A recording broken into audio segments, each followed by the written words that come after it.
How's it going, spectators? If you're hearing this, it means you've clicked play on the latest episode of Spectales, and we couldn't be more thrilled about it. I'm your Mr. Chop Suey host, Jake, along with my bearded Boy Scout co-host, Jesus. Jesus, are you ready for this week's episode? Some have said that I'm the last Boy Scout, and, that's an autobiography of my life, that movie. So, but yeah, man, I'm super excited about this show today. Throwing out some Bruce Willis. A week in a night, if you know, you know.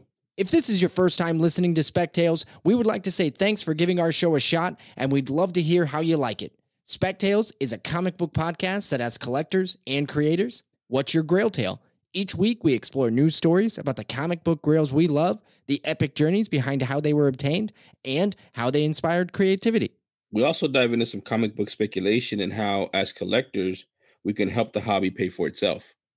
That's right. And if you're a returning listener who's a big fan of our show and our content, we'd love for you to consider getting more of that sweet content by subscribing to our Patreon. We only have one subscription tier of $3.99 per month, which is the equivalent of adding another book to your monthly pull list. And with it, you get a bunch of new exclusive content from us every month. And April just kicked off, so you know what that means, that we've got a fresh new episode of Floppies out for your listening pleasure.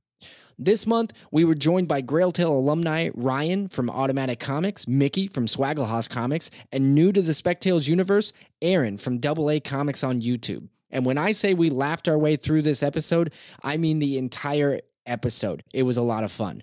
There is a preview of the latest episode of Floppies available everywhere you listen to podcasts, so go search that out. It came out just before this episode dropped.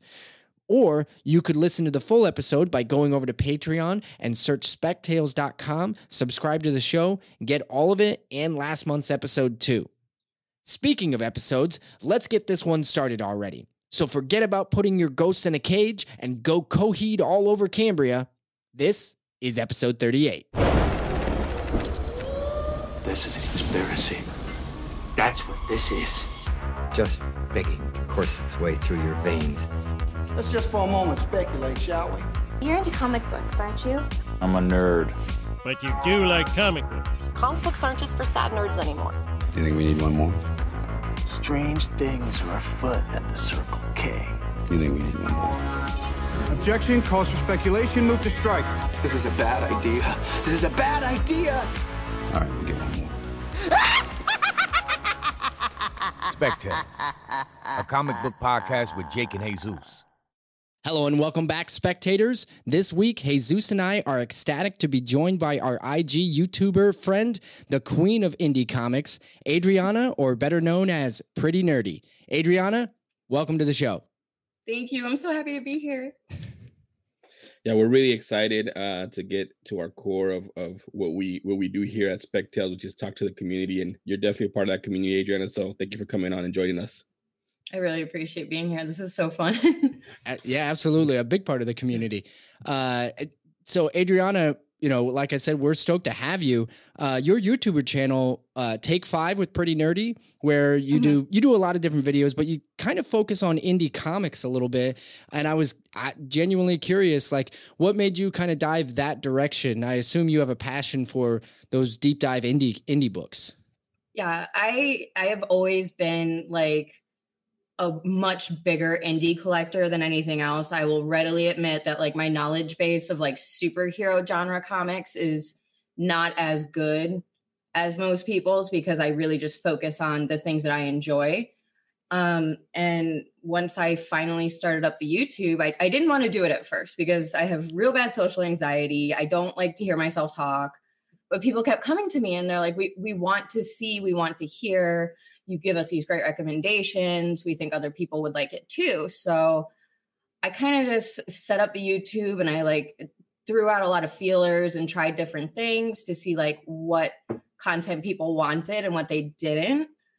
And just recently in the last couple months, indie creators have started coming to me and saying, I have this book. I really want you to talk about it. Can you please read my book? Can we set something up? And I love to be able to do that. I like to be able to use the small platform I have to like help these comics have more of a reach and, have more people look at them. So it's from little tiny local creators who are printing their own books at home to like one of the creators who's doing the current Jim Henson Storytellers, the Shapeshifters series. He reached out to me. Nice. So it's like all over the board. And I love this. This is what I'm doing in my free time anyway. I'm sitting down and reading indie books. So if I can help those creators have like just the smallest amount more reach, then I'm happy to do that. And that's kind of just been, there's so many titles on my schedule right now that I've just completely focused on that. I think I have a book a week for the next like 8 weeks. Wow. That's awesome. And the content is great. I really do like how you go into the books and what they're about. And the thing is it's not hard to find Marvel and DC books and to find out about them, right? Like they're so prevalent. They print a lot of them. They put them in the stores. But like indie movies, right? Like if you deep dive, you're going to find some of the best storytelling out there in the indie stuff. Yeah. And, you know, I'm a big fan of indie stuff, but for the most part, I get into, it's usually printed by Image or Aftershock or IDW. IDW, I don't know about that. But it's, you know, yeah, Boom, Scout.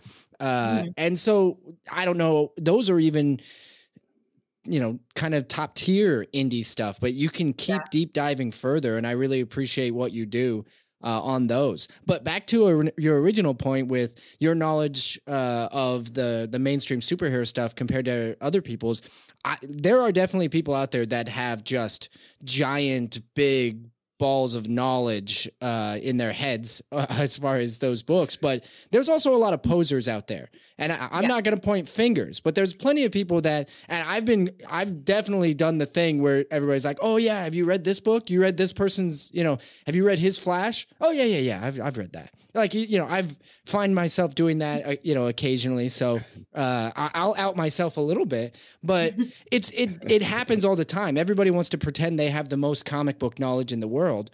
But in reality, I think everybody's like us. Nobody has time to read everything. Exactly. And wouldn't that be kind of, you know, boring if you know all the knowledge already? Like you can't go back and find gems that you missed or that you didn't get a chance to read. You know, exactly. So I'm sure it would be boring for you, Jesus, but I enjoy having all the knowledge. I enjoy having it all. So you read that Flash and you read that Superman from Mark Waid? I definitely read both of those. You asshole. You know I read those. Okay, so Adriana, I know you're familiar with the show, but for those listeners who this is their first time listening, we have 3 basic segments on our show. We do recent pickups where we each go over a recent book or a collectible, something that we've got new to the shelf and we want to talk about it. Then we go into the Grail Tale segment where we will ask you to tell us a story or something about your most prized comic book possession, your Grail. And the story behind it, why it's important, that sort of thing. And then we finish every episode with one or at least one speculation book, something that we think is going to increase in value soon. And that's generally because a lot of our listeners are speculators or they are collectors who like to have the hobby pay for itself. Does that sound good? Perfect. Let's get rolling right into the first segment. Recent pickups. The recent pickups segment. Jesus, you always kick it off. I'll let you get to it. All right. So I only have one for my recent pickup. I don't know if I've talked about it on here. I know I've talked to you about it, Jake, but my recent pickup, and this is also something new to me. I've started to do digital, which is I just don't have as much time as I did to go every Wednesday to go pick up my box. So in the meantime, I started using digital, but the book, my recent pickup is Silver Coin #1. This is from April of 2021. This is a horror anthology from Chip Zdarsky, Kelly Thompson, Ed Brisson, and Jeff Lemire with the artist Michael Walsh on it. And I've just, this is one of those that I missed. April 2021, that's last year. Horror anthologies are my jam. And this was no different. This was pretty cool. It follows like the Silver Coin that kind of, I don't know, like bad stuff happens around it. Good stuff and then bad stuff happens afterwards. Like you get what you want, but I don't want to ruin it because it's too it's kind of recent, for me. Yeah. But it's definitely a good pickup. The silver coin is kind of like the Ice Cream Man in Ice Cream Man. It kind of has a thread that sews all the stories together. So if you like Ice Cream Man, if you like horror anthologies, I recommend the silver coin. I'm one issue in, and I'll be reading the rest of this anthology and trying to catch up. Very nice. Yeah, I've heard a lot of great things about it. That's another one of those horror anthologies I did not get on. A year ago, I was super busy with so many other titles, and that one kind of slipped by. Yeah, so I recommend it, man. Pick it up. I think you'll like it. I definitely think you'll like it. The art is pretty good. Again, Michael Walsh is the artist on there with a lot of different writers, including Chip Zdarsky and Jeff Lemire. So yeah, they're pretty good series. Adriana, are you familiar with that title? So I did not pick up Silver Coin for myself because I had been picking up too many things and just watching the stack get bigger and bigger and bigger while I wasn't reading it. Yeah, I know that feeling. But it has been suggested to me so many times because I really do love Ice Cream Man so much. Yeah. And I've been told it's like a little bit filthier version of Ice Cream Man in a way. It's a little gorier, a little nastier. Yes, for sure. So, I mean, it's not Red Room, but I mean, it's more than Ice Cream Man for sure. So, yeah. But if you like that stuff, that you'll have fun with it. So my understanding is that Ice Cream Man's a little bit more on the demented, headier side, though, where there's a little bit of mental health stuff and things like that. Yes. Yep. Mm-hmm. Yeah, exactly. Yeah, this is more traditional horror stuff. So, all right, it's all good and fun. I'll have to look at that as well. There's a trade out for it, right? Yeah. Yes, the trade came out already. Yeah. Perfect. I think there's 2 now, at least. Really? Mm-hmm. It's been out. Oh dang! It's been going a lot longer than I thought. April of last year, so it's right at a year. So that should be at least 12 issues. If they're going every month. All right, great. Adriana, are you prepared to go next? So I just been picking up a lot of books at work. I work at a shop Mondays and Tuesdays and kind of letting them pile up. Not getting a whole lot of time to read, but I did make my biggest comic book purchase in my entire life this month. Wait, is that the Grail? No, it's not my Grail. My Grail sounds totally different because I had it all prepared before this happened. All right. Well, then let's hear the biggest one, the one that's not the Grail. I purchased through my shop because my boss is an absolute angel and let me pay it off for a while. A slabbed Batman Adventures 12. No way, really? It's a 9.2. Man, I'd just like to have a copy of that book. Yeah, seriously. So I've always wanted one. I've never really been like, somebody who's quick to pull the trigger on such a high dollar thing. Yeah. So the fact that it was like, all right, you take a little bit out of my paycheck until we get there. And finally I'm there now. So it's a big deal. No, that's a big, and for those of you who don't know what Batman Adventures 12 is, what's wrong with you? No, I'm just joking. It's the first appearance of Harley Quinn. And I could just say I've had at least 2 collections that I've picked up. And it's like 1 through 13, and it's always missing 12. Always, never fails. Like, just one time, please. Just one time. Let me hit on this one, because that's a modern book that's going to be continuing to climb as. I mean, and it's hard to find in decent condition. Like in anything above a 9 is hard to find, at least raw. And so it costs a pretty penny. So that's awesome. That's awesome that you're able to pay it off as you work. Well, and it gives you a little story to go with it. It's 1993. It's not like that's a new book anywhere. I know it's modern, but it's damn near 30 years old. Mm-hmm. So it's going to be hard to find. If my comic store offered me to work off comics, I would be in trouble. I'd be like, honey, I'm getting a part-time job. I'm going to be working at the comic store, and they just got in this massive book, so I'm going to be there every night of the week just to pay this. It's like doing dishes at a restaurant. Like it's a slippery slope, if you ask me. It's definitely a challenge. New stuff comes in all the time. Like last week, a G.I. Joe and Star Wars collection came in, and we're all just standing over the counter like, do I need my paycheck this week? Or Oh, Jason. But with the adventure stuff, someone told me a theory, and it makes a lot of sense. Is anything with like the Batman adventures and stuff like that? Is these books were written for children? Yeah. So children in the 90s were not putting their comic books in a bag and board and into a short box. They were chewing bubble gum and then shoving it under their bed and putting their greasy Cheeto fingers on it and stuff. Yeah. And that's why it's so hard to get something over a 9. Well, they were based on a cartoon series that were for children. That was popular. So that's popular. Yes, but I mean, when you were going into the comic stores in 1993, I mean, that was when. What was that? That was right after Todd McFarlane had started Spawn. Yeah. So I mean, the harder core collectors, the people that were like bagging and boarding and buying 100 books, they were grabbing 100 copies of Spawn and leaving this on the shelf, which is probably why this is worth a hell of a lot more. Yeah. Nice. That's really awesome, though. I that's really cool that your comic store, well, that you work there and that you get to work off a little bit of the cost. Man, I think I would go into so much debt doing that, though. Yeah, I was walking in there spending $100-something a week every week. Yeah. So the discount alone is enough for me to like get up and put my pants on and go to work. Definitely a motivator for somebody in the hobby. And real quick, I want to preempt Jake. So Adriana has the best recent pickup. I have number 2, and then whatever Jake does is the third best. How does that work? I haven't even said anything. I guess maybe we just move on.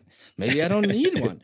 I think you guys have some really great recent pickups, and if you ask me, it's not a competition. It never should be. I know Jesus likes to make it a big competition, but it's really not.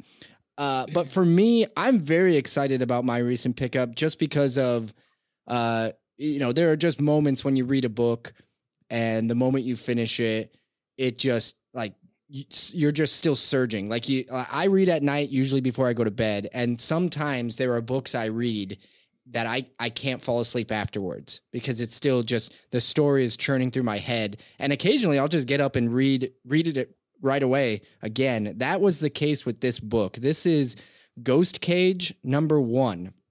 This is Image Comics. It was the art and the writing was done by Nick Dragotta.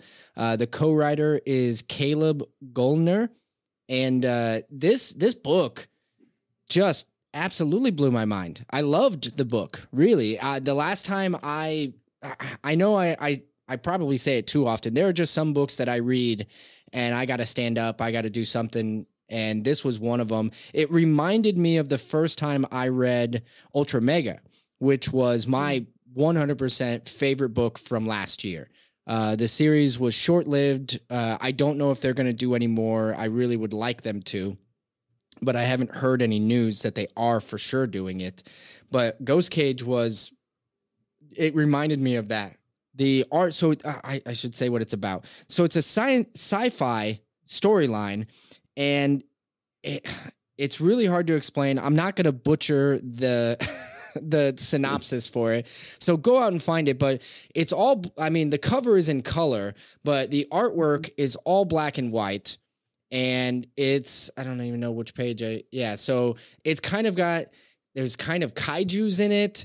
There's a huge science fiction element of it, where it's set so distant in the future, but the characters are vaguely familiar in so many ways, and at the same time not.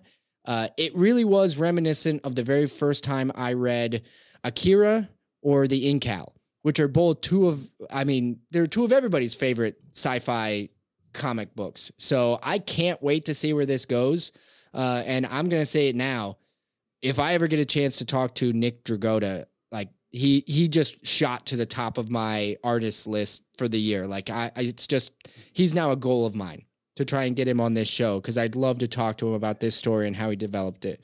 So if you want to know what I'm highly recommending, probably for the rest of the year, this is the benchmark for the rest of the year. If a book can be as good as this. So I highly recommend, if you're into sci-fi, not really horror elements, but there's like kaiju. There's some interesting old guy. There's a talking computer. There's a lot of fun stuff in it. So I would recommend just blindly going and picking it up if those are your jams. Oh, man, that's high praise, dude. That's high praise. You putting it up there with the Kira and Kyle.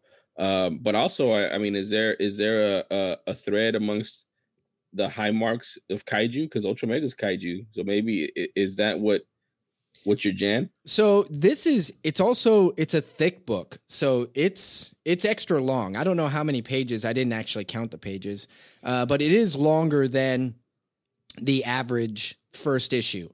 And kind of like Ultra Mega, the first Ultra Mega book was a super thick book. I don't know if this one isn't quite that big, but they packed a lot into the first book. And I mean, it's priced appropriately for it. It's $5.99, so it's a little bit bigger. They charge a little bit more for the paper, but it's so good that I, from a reading standpoint, I don't think you could do better for yourself. I'll definitely be picking it up, man. See, I told you I would win this battle. It's not a competition. It's not a competition. Adriana, who do you think? Not you. You clearly won, but who came in second?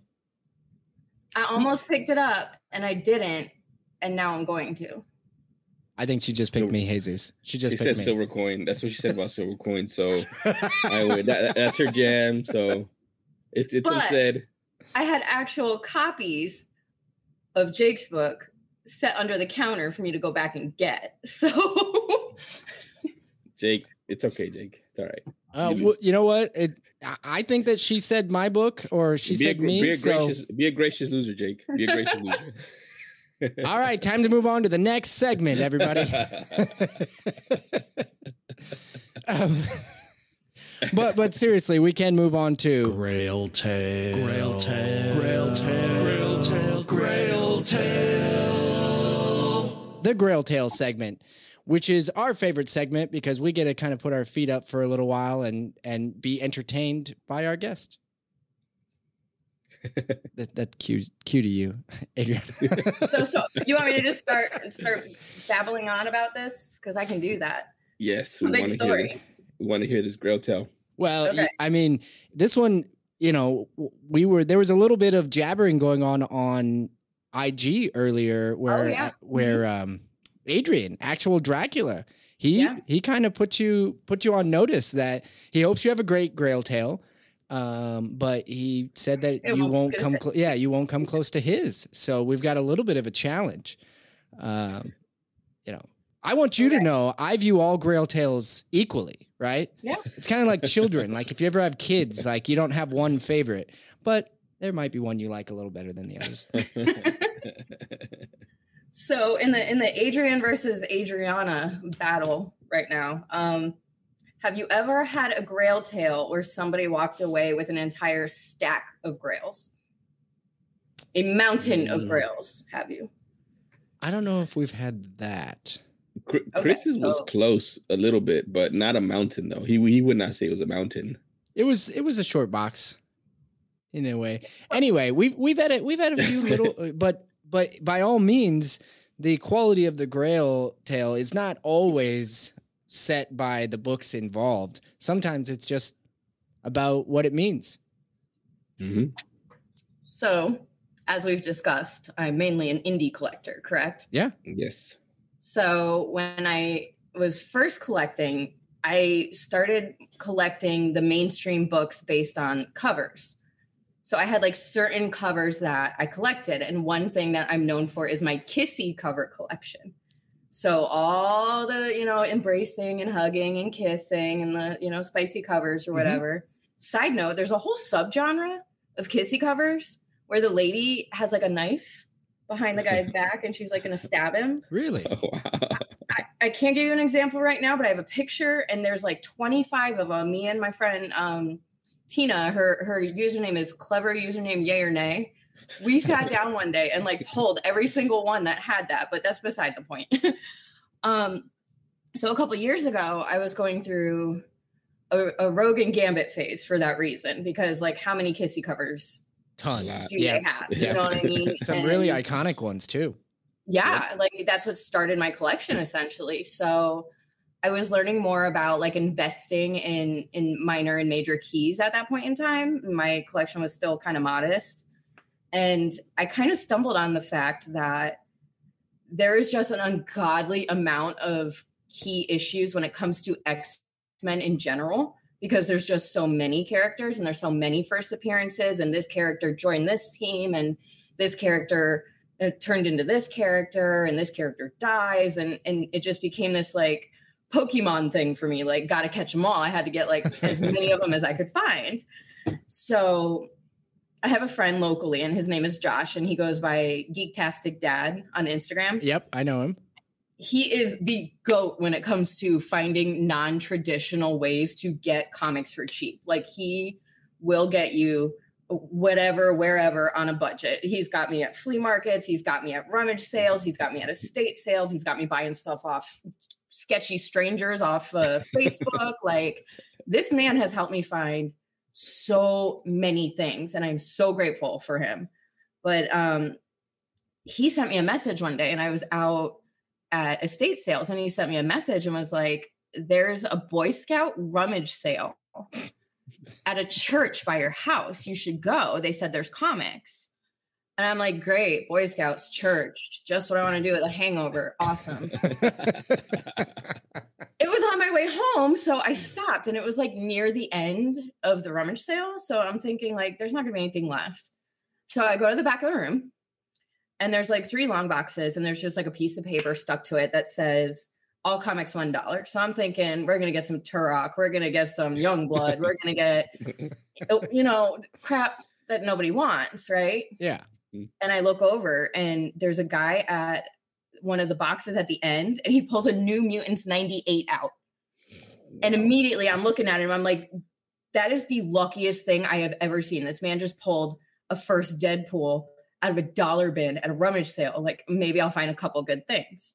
Right. So let me read you the list of books that I pulled out of this dollar box. Ready? Yes. Yeah, no, definitely. I bought 60 books. I had to go back and look because every single thing was at least a minor key. So I just pulled like the very best things and the things that I was most looking for my whole like X-Men key adventure I was on. I pulled an X-Men 266, Gambit. Nice. Yeah. Nice. An Avengers Annual 10, Rogue. Yeah. Mm-hmm. An X-Men 244, Jubilee. Yeah. Jubilee. An X-Men 282, Bishop. I pulled a bunch of Captain Americas. I don't really recall which ones, but there was a 359 and a 360, which is First and Cameo Crossbones. Yep. Oh, yeah. Yeah, yeah. I pulled an X-Men 257, which was when Psylocke goes to Lady Mandarin. Yep. Mm-hmm. So like some of the more minor ones.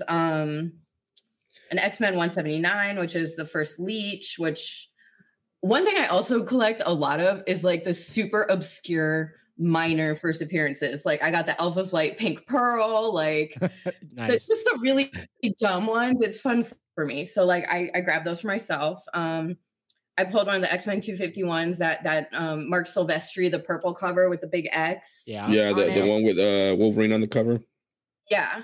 So those are the biggest books that I can remember pulling because this was a while ago. And like I said, I pulled 60 books out of there. Jeez. And then when I got home and I took them out of the bags and boards, there was a bunch of Mark Jeweler inserts. A bunch of books. Wow. So I'm just sitting there like red in the face. Like I spent less than $1 on each of these books. And I found all these like major keys, all these minor keys. I found Mark Jeweler inserts and there was not a spine tick to be seen. Wow. Like these books were minty. So I go up to the front with these books and I'm thinking like, this guy either really likes Boy Scouts and he's really trying to raise them some money or he doesn't know what's in here.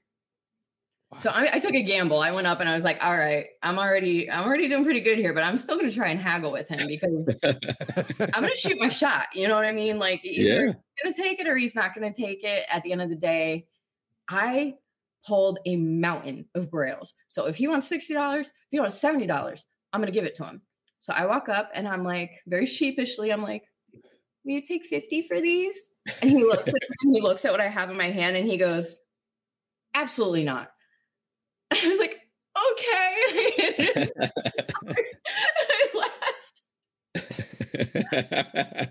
But how was I? Like, I had no idea. It was going to go one way or the other. Like, either he had no freaking idea or he really just didn't care and he was just trying to help out this troop. You know what I mean? Mm-hmm. Yeah, I feel like if he knew, right? He could have charged $10 a book. Yeah. And, yeah. It still wasn't a great deal. Yeah. That's crazy. Like, I instantly, in my mind, I feel like that's somebody else's collection was getting sold. Yeah.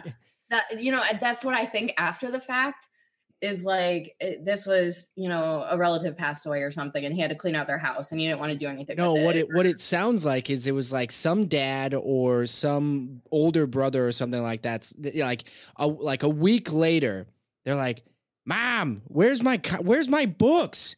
Where's my comics? And then the mom's like, your brother had a Boy Scout sale. And then they're just livid, right? I didn't even think about that. I would cry. Or maybe, now we know nerd girls exist, right? I'm here. Mm-hmm. Yeah. Maybe he had a nerd girl wife. Fair point. Fair point. So he absolutely right. The remnants of the nerd girl wife, Yeah. Anything is possible at this point. My mind travels to you were at the end of the day. What was there at the beginning of the day? That's what I'm screaming. Like, there could have been anything in there. It seemed like, I mean, you're talking about mid X-Men runs. It could be early X-Men in the hundreds and the late 90s. Man, that's crazy. Actually, it was almost all Marvel books, and it was all lined up like issue by issue. And like you said about the adventures, like you would flip, and that one key would be missing, and then flip, and that not one key was missing when I got there. That's crazy. So I don't know what these people were doing milling around this church, but I mean, that guy pulled that one book and then I watched his eyes light up and my eyes lit up and we're like, I'm at one end and he's at the other and we're like trying to hurry up and get this before the other one does. And he walked up with like a reusable tote. He had like 200 books and I was like, damn, I was on a budget that day too. So I pulled out every dollar I had. Oh man. That's awesome. And that's awesome too, because you said that you were in the middle of like trying to put some of those books together and that's what you were collecting. So it just so happened that, I mean, fate hit you, like right there and you were able to get that big old stack. That's awesome. That's amazing. And I wasn't even using like Key Collector or anything like that at the time yet. And I had just gained that knowledge of like being able to visualize and like see that cover and know it was a key just like on site. And this was a whole new thing for me. Like I hadn't really been somebody that worried about investing or buying things that were like key issues. It was more just, I like this. This artist means something to me. This story is good. And I had just started that like, all right, I'm going to get more serious about this. So it was really good practice for me. And I was like, flip. This looks like a key. Flip. I'm pretty sure this is a key. And just like trusting my gut. Nice. Because when I got home and I Googled those books, maybe one was like not a key. It was just nice art. Yeah. Yeah. I also, I guess, have that question too, because before like a key collector or something, I used to just look for the covers that stood out in my head. I'm like, I know this is a key. I don't know what it is, but I'm taking it, and sometimes it do me well because I'm like, okay, I got a deal on it. Sometimes it's like, man, this isn't a key, but I like the cover. So it just stuck with me and I overpaid for it, but I like the cover anyways. So that's true. Like when you do that, you just know, like it's visual and you just know some of those covers. Like that one you mentioned with the X on it with Silvestri, that's a classic cover. Anytime I see it, I try to pick it up. There's nothing about that issue that like makes it a key or like valuable to the story or anything like that. It's just that iconic Silvestri art on it. Everybody wants it. Like, is that like the color on it and everything like that? People are just like after that book. I had a couple copies up for sale. And those were the first things that sold when I had that sale. Like those books were gone in minutes. Yeah, it's purple and then Wolverine's on there. It looks like he's transforming into a beast or something. So it's a really cool cover. Nice. So and this was in a church basement, right? Yeah. And how were they promoting? How did your friend find out about it? I don't fully, I think it was like a Craigslist listing, or it was on like yardsales.com or something. Oh, and man. I drive past this church all the time because it's on the same street that my son's dad lives on. Okay. So I drive past it back and forth. And there was literally just like a little wood sign that just said rummage sale today. No times. No, like, is it actually today? Or did we just not forget to take the sign down? Like, you would not know. And it was mostly just like, there's like VHS tapes and shitty old furniture and like old ladies buying Tupperware and things like that. It's a garage sale. Yeah. Yeah. Yeah. And then they had like $1 million worth of comic books that they were selling. You know, That's and just... I didn't want to make you feel bad about it, but I think at the beginning of the day, they had an X-Men 1. They had a Fantastic Four number 1. They were there. You didn't get there early enough. So you got the scraps, actually, you know, from the I got the bottom of the barrel, and the bottom of the barrel was still primo. Yeah. Oh no, but like I can kick myself. Like, what could I have possibly walked away with had I showed up at 8:30 in the morning?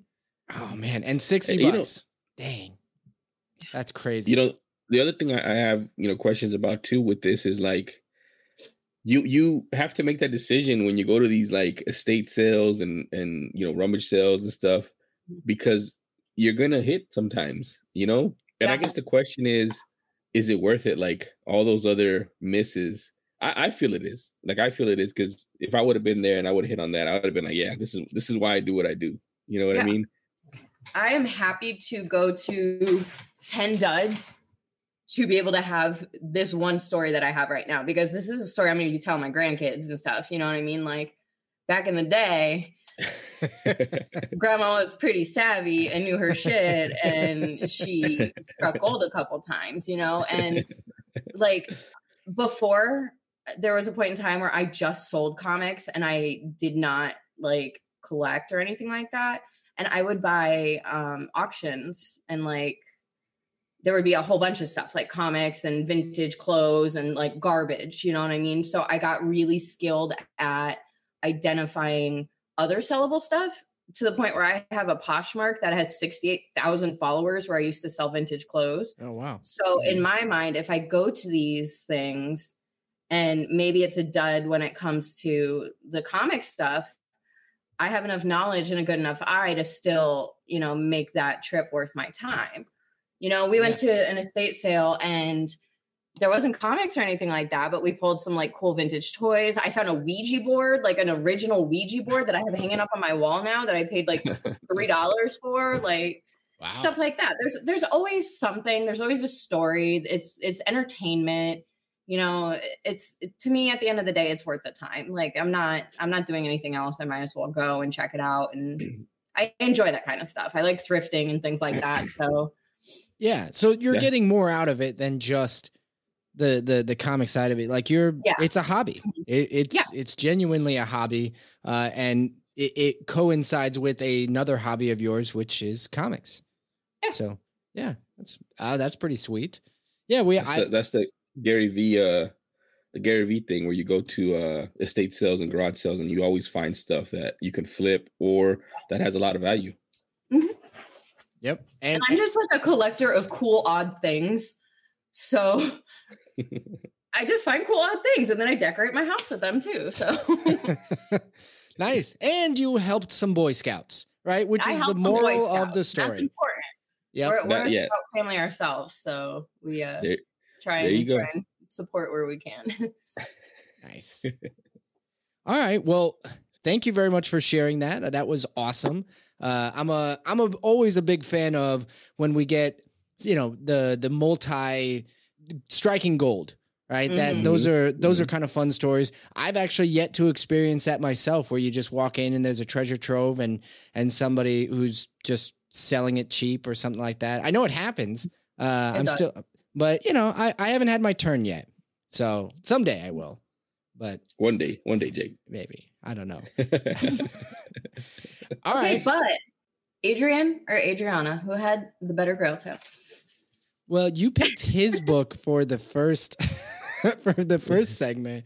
Wait, what? You picked Jesus's book on the first segment, so I don't know if I should be picking your Grail Tale here. Oh, this is a quid pro quo right here. Is what I'm trying to hear from Jake. You know, Adrian's Grail Tale was very venomous. Yeah, venomous, if you will. So what I can say is this is the comic books involved. How am I trying to phrase this? The comic books involved in yours, they hit home for me with the X-Men. So I think Jake likes the whole Cobra thing and Cobra Commander. So I knew he was gonna pick Adrian's, but I'm picking yours, Adriana. Can we just say that mine is more robust? Well, that's a great word. I think it's a good word. Here's what I will say. I genuinely am not sure how much of Adrian's is or isn't true. Like there's a lot of blurred lines as far as I think there might have been some elaboration on his, like, you know, for storytelling purposes, right? And Adrian is an incredible storyteller. He is. Yes. He really weaves stories together quite well, and he brings a lot of elements into it, you know, like colors and there's a lot. Joseph Stalin. Stalin. that damn car kept stalling. But because I can't quite put my finger on what was and wasn't real, it was like a fever dream of sorts, right? Like you're like, so much of it felt real, but I'm not 100% sure. And so because of that, I'm going to go with yours. And I know Adrian is listening. He's probably screaming at the top of his lungs right now because we know how much of a temper he has.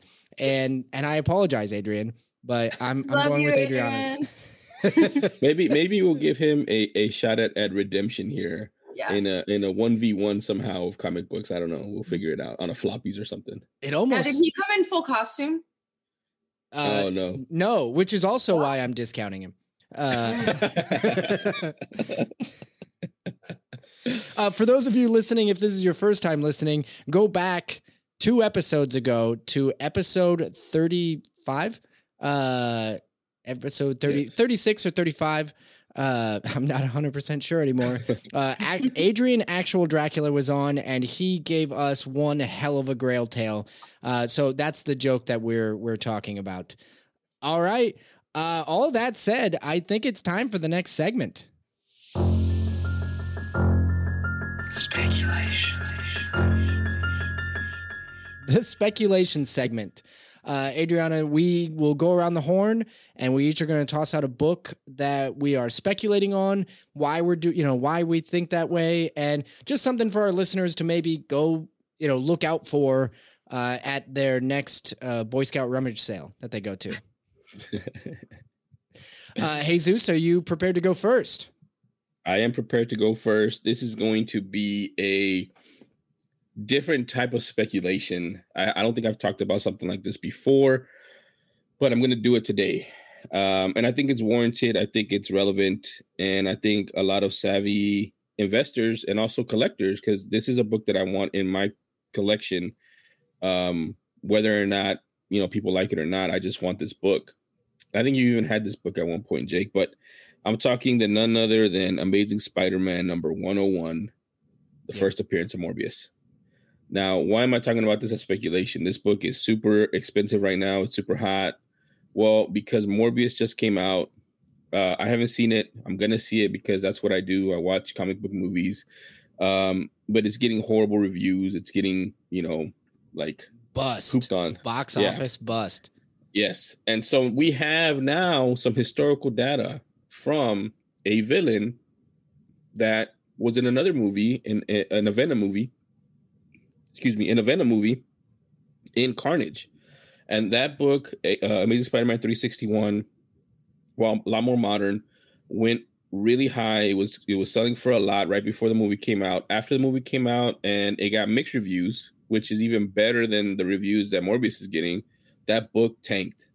And I can tell you firsthand because I'm still holding on to some right now that I can't get rid of. But I love Carnage, so it doesn't matter to me. But this book got out of hand. but I guarantee. Should I guarantee it? Yeah, I'm pretty positive that it's gonna tank too. It's gonna tank. It's gonna go down. I don't think it's gonna go down as much as the Carnage did, but it's gonna be more reasonable. You're gonna be able to get it if you missed out. Just wait a little bit. It's gonna go down. Pick it up. I'm gonna be doing that. That's what I'm gonna be doing. I'm gonna be sniping because people are gonna want to get rid of this book, and I want this book in my collection. That's why I'm saying Amazing Spider-Man 101 for speculation. Sniping or lowballing? Is that which one? Yes. I do both. Yeah. I do both. I'm very prevalent in both, sniping at the end of an auction and also lowballing and seeing if somebody wants to get rid of their Amazing Spider-Man number 101. Well, I have no problem with that spec book.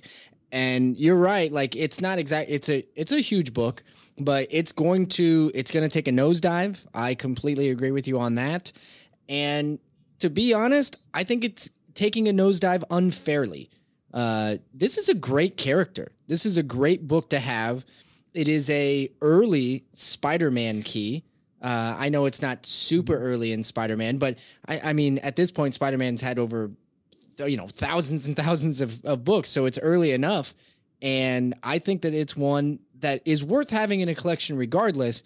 And my take on Spider-Man is if you're trying to go out and flip books, you can never go wrong with Spider-Man books. There are so many Spider-Man fans out there that if you're trying to turn this hobby and, help it pay for itself, you could exclusively just go buy Spider-Man keys.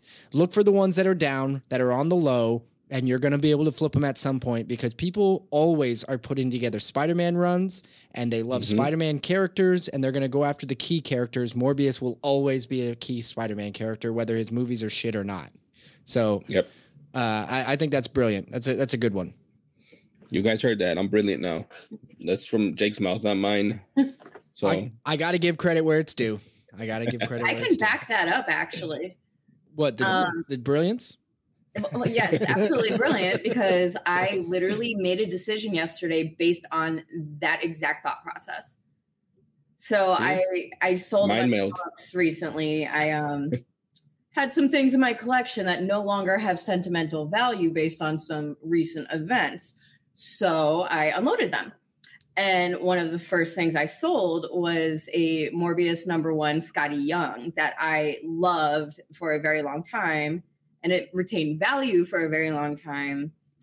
And I sold it yesterday for $70 and said, good riddance. And then I saw this morning, it did exactly what I thought it was going to do. Morbius tanked. Yeah. Yep. So that book was a beautiful Scotty Young piece. And I'm so happy it's going to go to a new home where they're going to appreciate it. Yep. But it's not going to be a $70 book in a couple weeks. It's going to take some time before it goes back to its full potential, I think. Yeah, and I think they're going to climb back up, right? Well, one, I don't think even with Morbius tanking as a standalone, I think Sony has more plans where they're going to bring that character back in other movies. Yeah, which tells me that the book will increase in value again. But once again, it's Spider-Man; it's going to go up. Yeah. Yeah. Well, here's the other thing too, and okay, let me say the full story. But real quick, if anybody knows anybody that wants to get rid of their AS7 101 dirt cheap, please hit me up. Please hit me up. But the other half of that is this. All right, so Blade is coming. One of Blade's greatest foils is obviously Dracula, but other than that, it's Morbius. Whether it's a foil or it's a partner, or they're always in stuff together because they have that same vibe. I definitely see it. Potential of Marvel somehow figuring out how to use Morbius or asking them for if they were able to make it with Spider-Man, maybe they can expand it to a Morbius and Blade movie or something, or Midnight Suns, Ghost Rider, some of that stuff that they want to do, that they've been wanting to do. So yeah, that's what I'm saying. It's still speculation because people are gonna try to get rid of it. They're gonna be upset. They didn't get their money out of it, whatever, but it still has potential to go up. Very nice. Adriana, what do you got for speculation this week? I'm going to say keep picking up those early Something is Killing the Children issues because it just came back this week with some awesome variants. Like there was like a die cut one and then there was a variant of the die cut one. And like we got that talk happening again with it coming back. Like that number one, it just keeps getting more and more valuable. And then, you know, the later reprints of the number ones, what was it? The local comic shop day one and stuff like that, that had no value. Those are $20, $30 books now. Yep. And this just keeps climbing. So I think that with the return and like the success that House of Slaughter is seeing, like those books are just going to keep getting more valuable. So grab them if you can. Don't sell them. I made that mistake. I sold it signed by Tinian before the heat happened. And then I had to go back and buy an unsigned copy for $350. So wow. Do not let them go if you have them. Get them if you can. Hold on to them. It's not going to depreciate. It's going to keep going up. I second that one as well. I think this is an even better take than Jesus's. This is even more brilliant. No, I picked up the latest one book. Is it 21? I believe it's 21. 21. Yep. For Something Is Killing the Children. I'm going to admit something. I'm a big fan of Something Is Killing the Children, but I haven't been a huge fan of House of Slaughter. It's okay, right? I'm still reading it. The math should have worked out, right? Like it's the same. It's a lot of the same people working on it. Tinian's still the writer. And yet I just haven't been getting into that series as much as I did Something Is Killing the Children. I don't think it has the same structure. Yeah. And I love it very much because I definitely lean towards books that have that LGBTQ plus representation in it. I'm always going to pick it up and see if I like it. This is a lot more based on like the human connections and stuff like that, and less horror, I would say. And that might be it. Like, honestly, I'm certainly a monster slayer. You're not going to like it if you like Something Is Killing the Children. Yeah, it's not it is, and they shouldn't have done it, right? Like they shouldn't have done an apples to apples directly. Just maybe I was just expecting that because I was so hungry for Something Is Killing the Children, and I knew they were transitioning. You know, they were taking some time away, which of course I know that they need to do that on these series, right? They need to go hard at a storyline, wrap it up with a nice little bow, which they did, and then come back a little bit later. And so I can appreciate that, but they're going to make it a series. They're going to make Something Is Killing the Children the series on Netflix, I believe, is who optioned it. And if the live action series takes audiences by storm the same way the written series did, the comic series, it's going to be huge. It's because that book is, I can't even remember. Like it took no time for that issue number one to reach in 9.8 to reach $1,000, which is a really big deal for such a modern book. And that's with no television at all. Wait till it becomes a huge hit on Netflix. I think it'll be insane. Absolutely. You know, the second something gets optioned, people jump all over it. But like this already, with all the controversy with Tinian and the fact that everything he touches turns to gold, like this did not even need to be picked up by Netflix to be huge. That just added fuel to the fire. Well, it was destined with as well received as it was as a written work. It was destined to get picked up, but it actually genuinely is just a great thing to read. Yeah. I really like it. So, all right, good call. I appreciate you sharing that. I'm going to go ahead and say what I've got, and there's been more smoke coming for a certain X-Men character. And so I'm going to reiterate to people they should be looking for Storm keys. I think that Storm, there is a lot of smoke coming out that Storm is going to be making her first appearance soon in potentially Thor. And I think that would be really intriguing with some people already talking about Savage Lands making an appearance in Doctor Strange 2. And then if we get Savage Lands and then we get Storm in Thor 2, Thor 2. I just erased the first two Thors out of my head and I just said Ragnarok and said it. So Thor 4. And I think she's going to be a big character in the MCU. I genuinely think, I know you can go and chase every X-Men book you want because they're all going to pop off and light up at some point, it seems like. But for me, the one X-Men character besides Wolverine, because I don't think Disney and Marvel can't get away with not doing Wolverine. They're going to. But if you ask me who's going to be the next best character to collect, I say Storm. And so her first appearance is going to be insanely expensive. That's Giant Size X-Men #1. Sure, go find the book. I own a copy because it's X-Men are my favorite characters, and that was one of the first major grails I ever went after.